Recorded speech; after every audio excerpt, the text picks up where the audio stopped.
Hello and welcome back to Book Talk, story insights and comic reviews.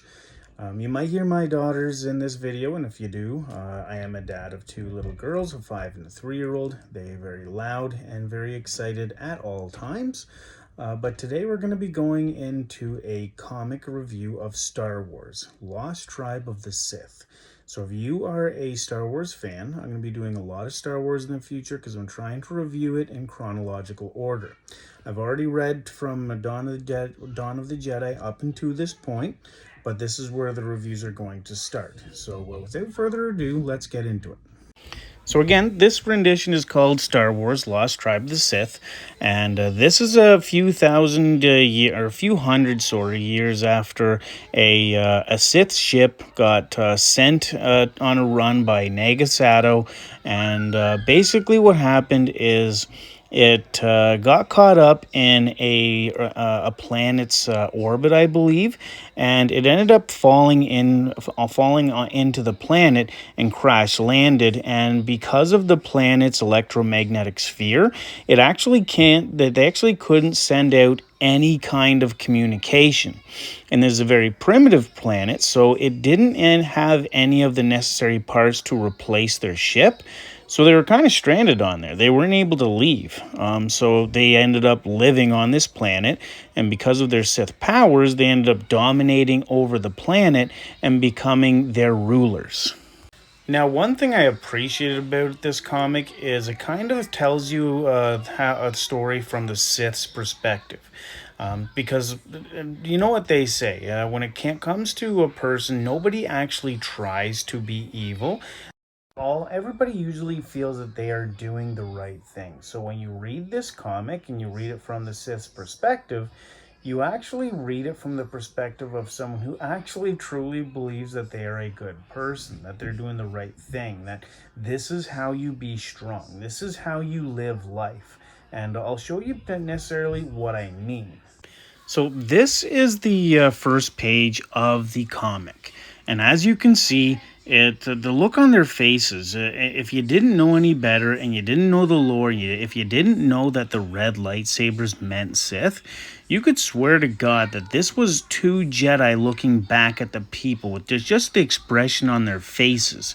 Like they're absolutely revered and they appreciate the people around them that they rule. And basically what this blurb is stating that this is the last tribe of the Sith, and they are the greatest thing that we know of because they told us so. But like I said, it's told from the Sith's perspective, and when you look at that picture, what you see is almost like a Jedi looking back at you. At least that's the feeling that I get. The look on their expression, or the expression on their faces, is very much one of heroicism.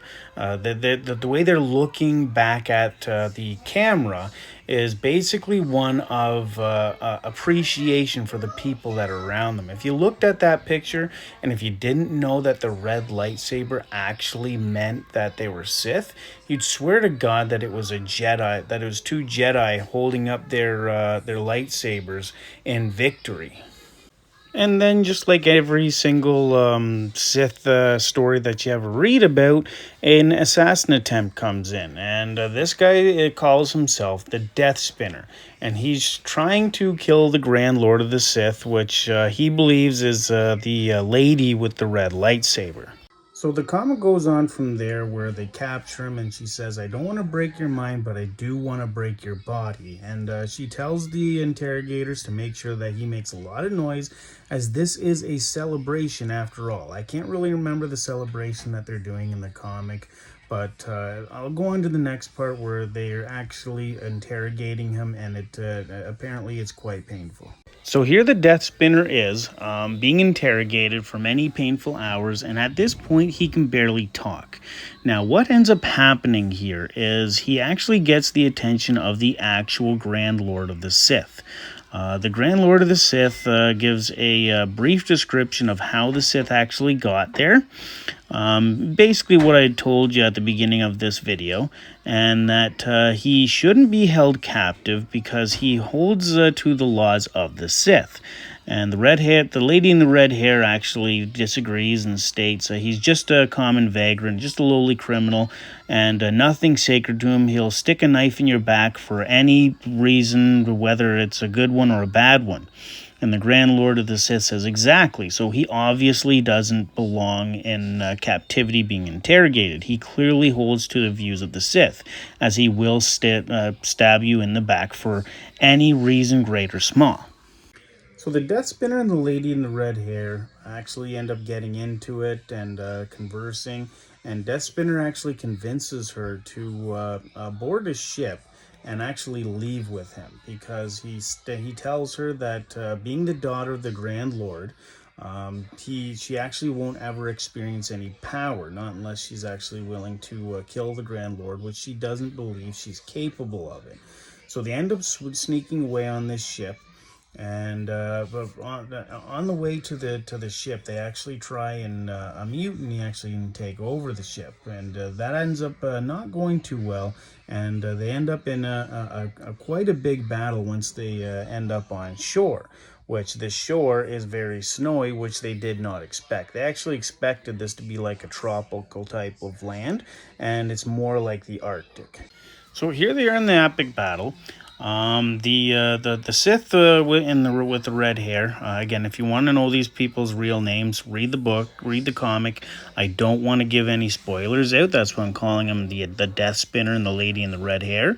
But basically what happens is she wanted a more subtle approach to killing them. She wanted to do it one at a time. And he ended up causing quite the ruckus and getting it so that they're fighting absolutely everybody on the ship all at the same time, because he believes, what is the point in winning if you can't even see them squirm? Because her plan more or less had them leave the ship before the people actually died, and he actually wanted to see the captain of the ship squirm before he died. The battle actually raged on for quite some time, and then all of a sudden, out of nowhere, arrows actually strike the captain of the ship dead. Absolutely shocked, the Death Spinner ends up looking at the captain's dead body, wondering who exactly shot those arrows out of nowhere and struck the captain dead before the captain could actually strike them down. Which the arrows that actually killed the captain were from a group called themselves the Doomed. So I do suggest reading this comic, as it is quite entertaining. As you can see, the art was fantastic. The shading was just perfect. The color texture that they chose, very, very Star Wars-ish. It aligns with the rest of the art style of all the other Star Wars comics that I've actually read, and the story is very intriguing. It follows a nice Star Wars arc, and it captures your attention, and but definitely keeps it with its creative storytelling.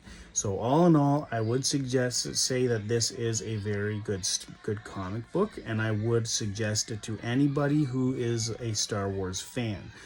Read Dawn of the Jedi comics first, and then go on to this one, as and also there's a book of the Lost Tribe of the Sith as well that I would suggest reading before this, that actually explains a lot more of the story that you would need to know before you actually read this comic.